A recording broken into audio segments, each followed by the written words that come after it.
Prestige wasn't enough for certain people unless their name was attached to it. The role wasn't officially gone, but Blake made sure Scarlett felt as though it had never belonged to her in the first place. Meanwhile, online whispers were piling up. Every deleted tweet, every fake statement, every PR cover-up took hours for industry sleuths to piece together. And while Scarlett had weathered studio politics before, this wasn't hesitation. It felt orchestrated. Her team followed up twice, then again, but still no response. Until one night, an anonymous email arrived. No greeting, no explanation, just a subject line. Draft, potential PR pivot. Wolves lead. The file wasn't official. It wasn't signed, but it was real. Inside were lines that read like coded instructions for a hostile takeover. Potential alignment with legacy-friendly household name. Younger demographic poll. Previous Netflix testing favorable. Consider Lively's visual versatility plus marketable romance angle. Johansson respected but harder to rebrand post-Marvel. Assess creative risk tolerance. Translation? Blake tested better with the algorithm. And tucked away near the bottom, one more name surfaced. Ryan Reynolds. Just a single line. Potential Reynolds cameo via production trade. Explore Goodwill package. A Goodwill package. As if Scarlett was a liability and Blake and Ryan were the favor. Industry sources soon revealed that Lively's team had been lobbying quietly for months. Officially, nothing had changed, but insiders suggested the studio was already reconsidering optics. Suddenly, it wasn't just gossip. It looked like Johansson's film was being stolen out from under her. Scarlett didn't respond publicly to the leak. But when her account liked a tweet about it, the internet noticed, and so did Blake. On May 3rd, Scarlett's team received a new email.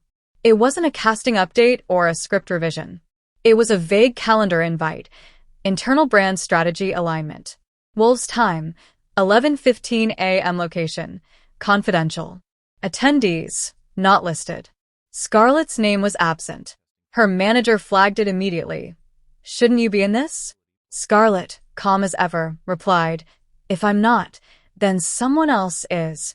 The meeting went ahead without her.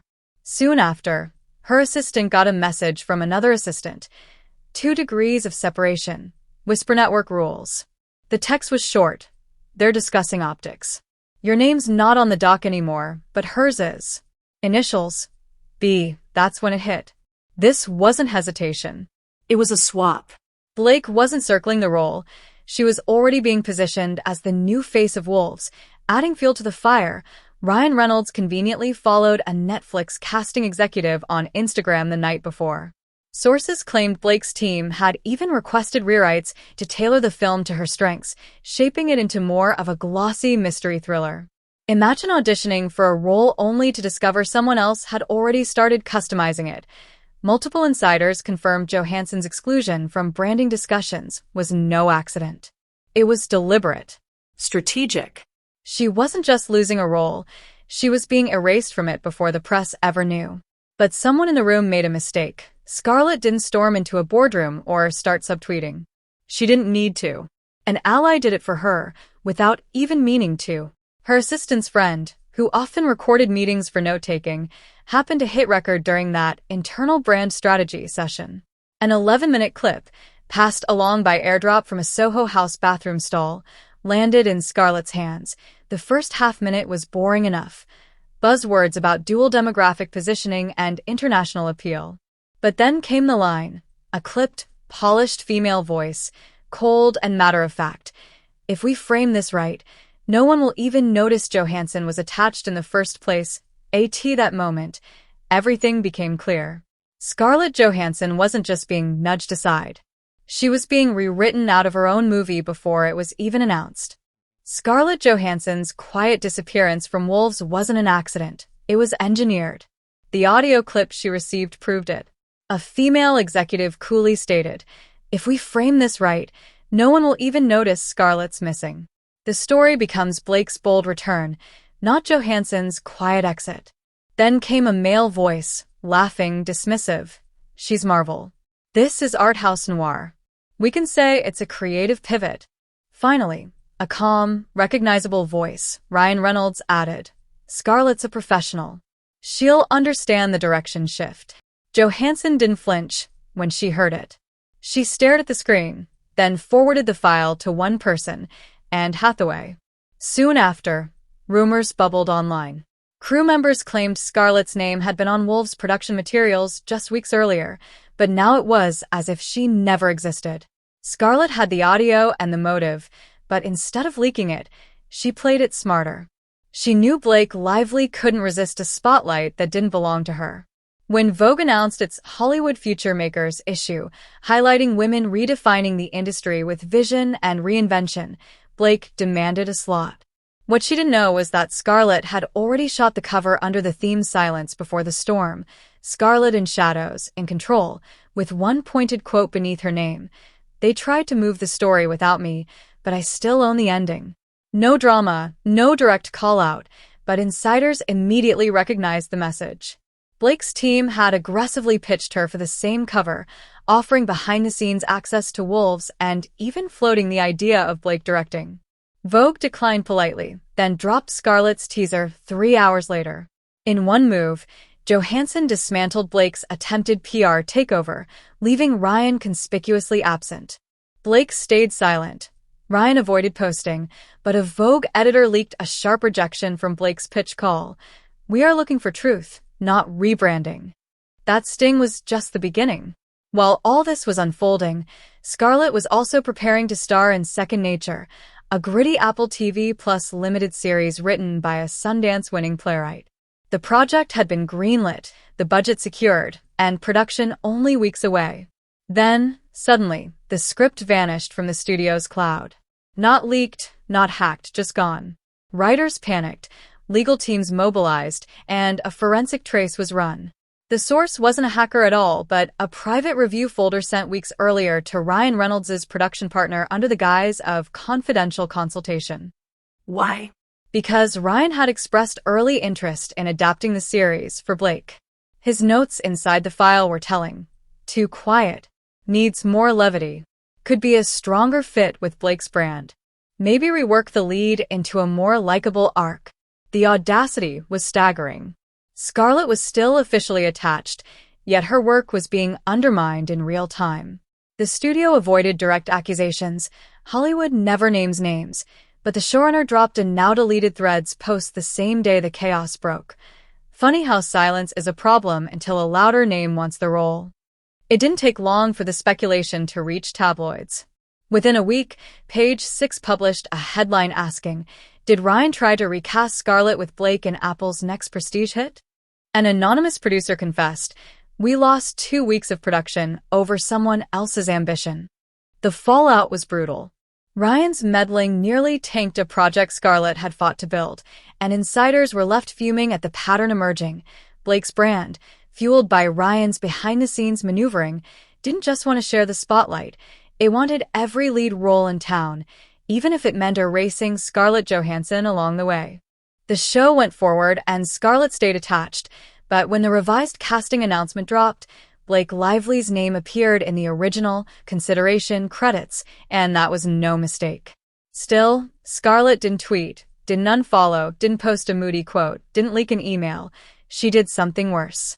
She showed up to the Wolves reshoots in a plain white t-shirt that had the entire crew whispering for days. No designer label, no cryptic logo, just 3 words stretched across the chest. I read the notes. No names, no tags, but everyone on set knew exactly what it meant, because only 2 days earlier a production assistant had leaked a screenshot of Ryan Reynolds' confidential feedback document. And yes, the note about too quiet and the suggestion that Blake might be a stronger fit for the lead, it was real. But that wasn't even the wildest part. The very next day, Scarlett turned up at a Vanity Fair roundtable, one of those elegant black gown, sweeping staircase interviews where Oscar nominees pretend they all get along. This time, though, they didn't. Midway through the conversation, the moderator asked, "Have you ever had someone quietly try to push you out of a project?" Scarlett took a long beat, glanced down, smirked, and said simply, "Yeah, once. And I hope their notes came with a refund." Nervous laughter broke around the table, but not from everyone. And Hathaway, sitting across from Scarlett, didn't laugh. She just gave a quiet, knowing nod, because by then, Everyone in the room had seen the fallout from Blake's Oscar sabotage attempt, and they were watching carefully to see how Scarlett handled hers. Scarlett leaned in, calm but sharp. "I don't fight for roles anymore. I let the work speak. If that's too quiet for someone, maybe they need a louder mirror." By the end of that week, Second Nature was back on schedule, Scarlett's name at the top of the billing, Blake's never mentioned again. But the whispers didn't end there because Emma Stone had been watching too. At first it was subtle, a like here, a quiet repost there, but then came a one-liner buried in an interview she did while promoting her Poor Things follow-up, the kind of weird, artsy piece critics adore and audiences find baffling. Asked about loyalty in Hollywood and how she chooses collaborators, Emma gave her trademark shrug-smile combo and said, "I like working with people who don't leak scripts or steal them." The room chuckled politely, but industry Twitter didn't, because anyone paying attention knew that wasn't a joke, it was a bullet. Emma didn't name names, but she didn't need to. Blake versus Scarlett wasn't a pattern anymore, it was a playbook. And then came the photo. Not a selfie, not a fan shot, but a professional, studio-lit image. A table read for a secret Apple TV Plus project. Around the table, Scarlett, Emma, and scripts open, laughter frozen mid-motion. No official title, no press announcement, just one detail visible, a water bottle with a post-it label. Project Reset. The caption was even sharper, 3 women. 1 blacklist.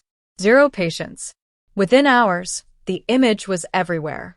Were Scarlett, Emma, and quietly uniting against Blake Lively? By now, it wasn't just gossip, it was an emerging narrative. Fans and insiders started connecting Scarlett's t-shirt, Emma's loaded quote, and silent nod.